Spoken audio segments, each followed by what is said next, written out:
पूर्ण रूप से गोत्रों को मानते हैं।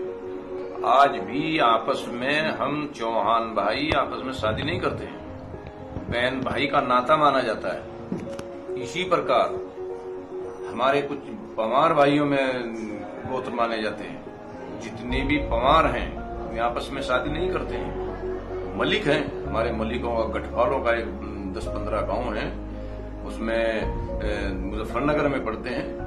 वे लोग भी गोत्र को मानते हैं। आपस में शादी आज तक भी नहीं किसी ने कोई मिसाल बनी की हो। इसी तरह तोमरों में है, हमारे बहुत गांव गोत्र हैं, गोत्रों को मानते हैं। मुस्लिम जाट, हिंदू जाट, ये तो अपने उन्हीं पुराने रीति रिवाजों के मुताबिक अपनी शादियां करते हैं, पुराने रीति रिवाजों के मुताबिक अपने गोत्रों को मानते हैं। जहां हिंदू जाट है वहीं मुस्लिम जाट है।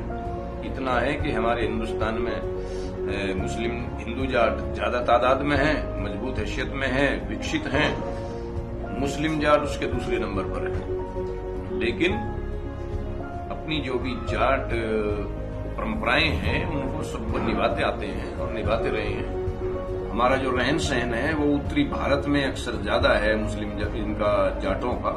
उसमें हिंदू जाट, मुस्लिम जाट, सिख जाट, सबके गोत्र के तरीके हैं लगभग एक से ही हैं। हम गोत्र को पूरी तरीके से मानते हैं, ऐसा नहीं है कि गोत्र नहीं मानते। तो हरियाणा में भी मुस्लिम जाटों के गांव है क्या? हाँ, हरियाणा में बहुत गांव है मुस्लिम जाटों के।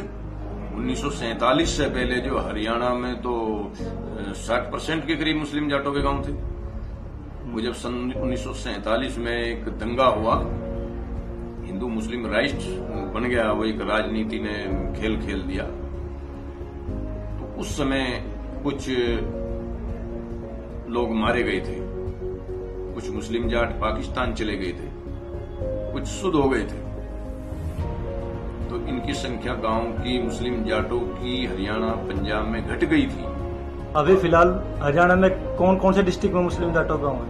ये सोनीपत है, पानीपत में भी हैं, और हमारे करनाल में हैं, और इधर ये बहालगढ़ में हैं। बहुत है हमारे इन डिस्ट्रिक्टों में बहुत मुस्लिम जाट हैं आज भी। और पंजाब में भी है? पंजाब में तो एक पूरा का पूरा 3-4 मलेरकोटला है, उसके पास और बहुत इलाके हैं। उनमें तो आज तक ज्यों के तो सन 47 से पहले जो सुरक्षित लोग थे वे ज्यों के तो हैं, क्योंकि उसमें कोई दंगे का कोई असर नहीं हुआ था। वहां तो आज भी नवाब के नवाब है मुस्लिम जाट। हमारे सर सिकंदर हयात खान जो ब्रिटिश काल में प्रधानमंत्री हुए हैं पंजाब के, उन्होंने जाटों का बहुत बड़ा विकास किया है। सर छोटू राम जी उनके सेक्रेटरी थे, सर सिकंदर हयात खान जी के, और चौधरी बहावल बख्श वे उस समय राज्य मंत्री थे पंजाब में। जाट विकास के जनक कहलाए जाते हैं सर सिकंदर हयात खान जी। उन्होंने पूरे जाट समाज का विकास कराया। उनसे पहले तो किसी जाट ने जाटों की तरफ ध्यान नहीं दिया, जाट अशिक्षित माने जाते थे उस समय। लेकिन सर सिकंदर हयात खान जी ने बहुत ध्यान दिया जाट के ऊपर, जाट समाज के, चाहे वो किसी भी धर्म का। जब वे सन 1921 में पंजाब की सत्ताधारी यूनियनिस्ट पार्टी के राष्ट्रीय अध्यक्ष चुनने गए थे, तो उन्होंने तुरंत ही वहां से 2 आदमियों की एक टीम भेजी थी। उसमें सर छोटू राम जी और चौधरी बहावल बख्श जी थे। उनको भेजा था कि जाइए अब यूपी के जाटों में स्कूल कायम कराओ, क्योंकि यहाँ शिक्षा नहीं थी।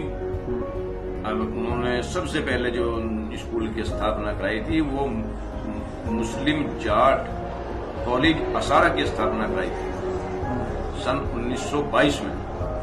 और छोटू राम जी ने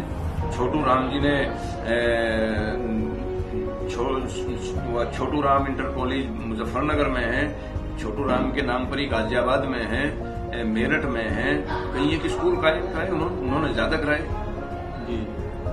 हमारे चौधरी बहावल बख्श जी के तो नाम एक ही स्कूल माना जाता है, ये असारा का मुस्लिम इंटर कॉलेज, ये बहावल बख्श जी के नाम आया है। बहुत उन्होंने जाटों के बड़े विकास किए हैं। हमारा जाट कॉलेज बड़ौत का, ये भी उनकी बड़ी मेहनत रही है, इसमें भी सर छोटू राम जी की।